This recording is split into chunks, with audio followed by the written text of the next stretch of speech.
Jurgen, you just come out of your press conference ahead of the City game, and then you'll go home. How do you sleep before a big game? We don't go home. We have training afterwards, and then we go to the hotel. We drive to Manchester, sleep there.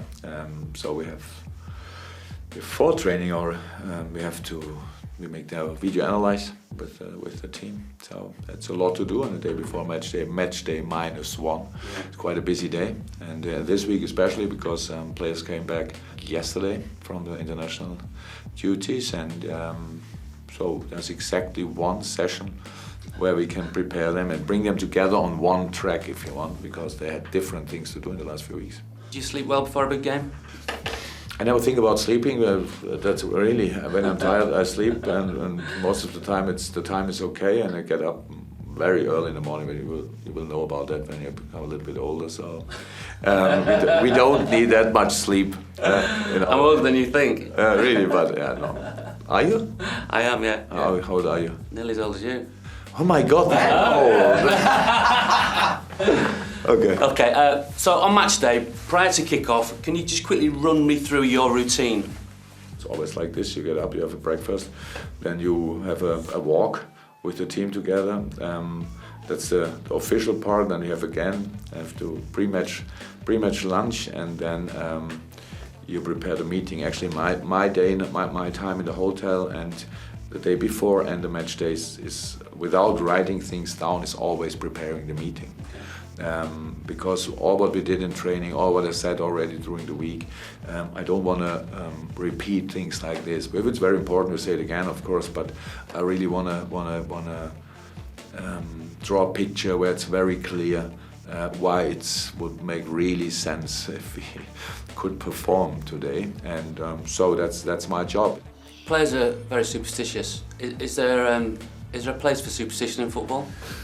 Should ask my assistant, Pete Gravitz. So he is very superstitious, and we had a funny story when in Dortmund we had always the same walk from the hotel. So we started at the same point, and then when I have no space to remember where we had the last walk, but there were 3 options, and if I then choose the left one, he was, "You want to lose?" And I, "No. Oh God, what can I do to make it not more likely?" And he said, "Right. Okay." So he remembers things like this, and he doesn't get to go to the hairdresser, I think, until we lose a game. You can see him.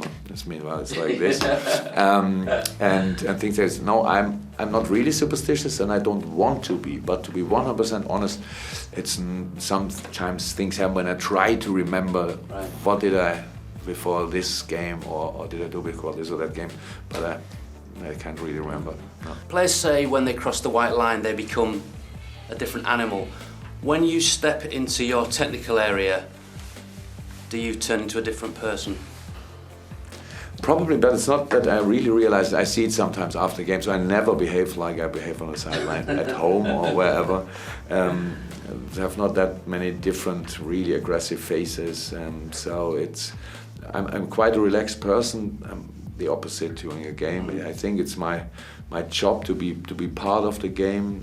Yes, I try to have influence in different situations. It's not always easy. Realistically, how much effect can you actually have on the game by being in the technical area? I don't know, but it's kind of an energy thing. So I try to give them all my power, if you want, in a different moment. So with a little shout here, you need to adapt as a player to my coaching style. I know, because if it's a manager usually shouts as loud as I shout, he's angry, but I'm not angry. No. I'm very emotional and very loud. Yes, and I think it makes sense. So I'm this little 5 to 10% to give a little boost. You occasionally got yourself quite excited in there.